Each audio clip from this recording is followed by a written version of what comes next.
తిరుపతిలోని విద్యానికేతన్ కళాశాల వద్ద ఉద్రిక్తత చోటు చేసుకుంది. తొలుత మంచు మనోజ్ను కాలేజీలోకి సిబ్బంది అనుమతించలేదు. దీంతో అవ్వాతాతల సమాధుల వద్దకు అనుమతించరా అంటూ మనోజ్ సిబ్బందిపై ఆగ్రహం వ్యక్తం చేశారు. అయితే కోర్టులో ఉన్న అంశం కావడంతో యూనివర్సిటీలోకి అనుమతించబోమన్నారు. అయితే ఘర్షణ పెరుగుతుండడంతో పోలీసులే లోపలికి తీసుకువెళ్లారు. మంచు మనోజ్ దంపతులు తన అవ్వా తాతలకు నివాళులు అర్పించిన తర్వాత మళ్ళీ యూనివర్సిటీ నుంచి బయటకు తీసుకొచ్చారు.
సమాధికి దండం పెట్టుకొని కొంచెం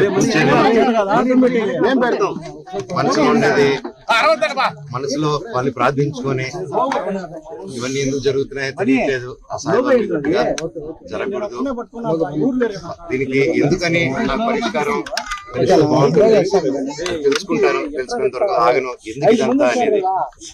అండ్ జస్ట్ ఒక స్టూడెంట్స్ కోసం అండ్ ఇక్కడ ఉన్న లోకల్ ప్రజల కోసం ప్రైవేట్ హాస్టల్స్ మీద జరిగే అన్యాయాలు వీటిని నేను క్వశ్చన్ చేశాను, మెసేజ్ చేశాను.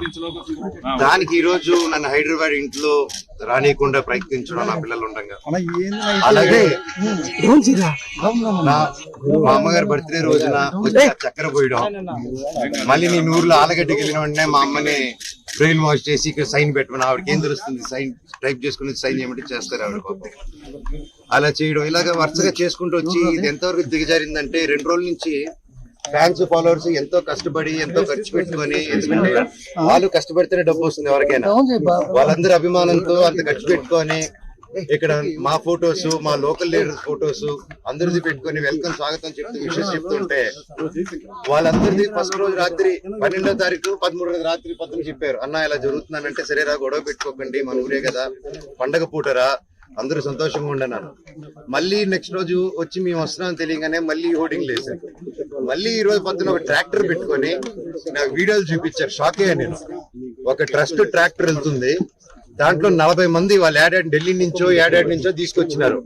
ఒక్కొక్కడు ఉన్నారు అలాగా. కాకపోతే చూడంగానే భలే పెరిగిపోయారు. ఎందుకు ఢిల్లీ నుంచి అంత బాడీలు వేసుకొచ్చారో నన్ను చూడంగానే ఎందుకు అలా పారిపోయారో అర్థం కాలేదు. కాకపోతే నేను ఏ గొడవకు రాలేదు. ఆ రోడ్ల మీద చూస్తే మీరు పోలీసు లాఠీల్ని రౌడీలు పట్టుకొని తిరుగుతున్నారు. కోర్టు ఆర్డర్ వచ్చింది బౌన్సర్స్ ఉండకూడదని చెప్పి. క్యాంపస్ సెక్యూరిటీ ఉంటే ఓకే, క్యాంపస్ లో ఆర్మీ ఆఫీసర్స్ ఉన్నారు, గొప్ప గొప్ప సెక్యూరిటీ సిబ్బంది ఉంది, వాళ్ళందరికీ రెస్పెక్ట్ నాది. కాకపోతే వీళ్ళెవరో బయట నుంచి రౌడీలు తీసుకొచ్చేసి కేవలం నేను సిఐ గారి మాట, ఎస్ఐ గారి మాట, డిఎస్పీ గారి మాట, పోలీస్ సిబ్బంది మాట వినే నేను ఈ రోజు వెనక తిరిగి వెళ్తున్నాను మర్యాదతో. అంతేగాని ఆ బౌన్సర్స్ ని రౌడీల్ని రమ్మనండి నేను ఒక్కడి చాలు వాళ్ళందరికీ. అర్థమైందా అండి? సో నేను నాకు ఏ గొడవకు రావట్లేదు, ఏ దీనికి రావట్లేదు. నేను నెక్స్ట్ స్టెప్ కారు ఎక్కి పోలీస్ స్టేషన్కి వెళ్తున్నాను. నాకు రాలేదండి, నాకు ఐ డెంట్ రిసీవ్ ఇట్. నేను ఈ రోజు వస్తే నాకు జిరాక్స్ కాపీ ఇచ్చారు ఎస్ఐ గారు. ఆయన చూపిస్తున్నారా అది నాకు ఇవ్వండి సార్ అంటే అది నేను చెప్తానండి. స్టేషన్ చేసిన మీ కాపీ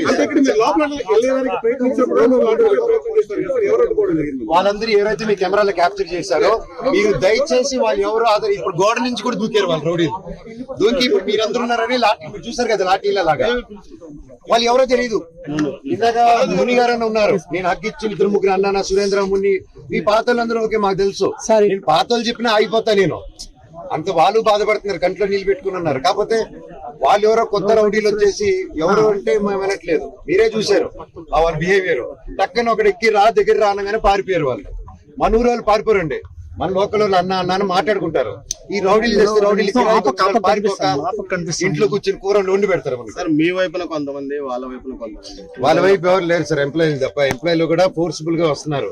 అక్కడ ఒక్కటి చెప్పండి, అభిమానంతో వచ్చినండి నా చౌకు వచ్చి ఇక్కడ వదిలేసి వెళ్ళిపోతుంది. అంటే మీరు అభిమానులు సమయం పాటించుకొని చెప్పినా కూడా మీ పైన వాళ్ళు దాడి చేశారు. ఎవరు అభిమానులు? వాళ్ళని మీరే మీ అభిమానులు గోడలపై నుంచి దూకి వాళ్ళ అభిమానులు కాదండి, వాళ్ళు బౌన్సర్స్. వాళ్ళు ఎక్కడి నుంచో నార్త్ నుంచి తెచ్చుకున్నారు.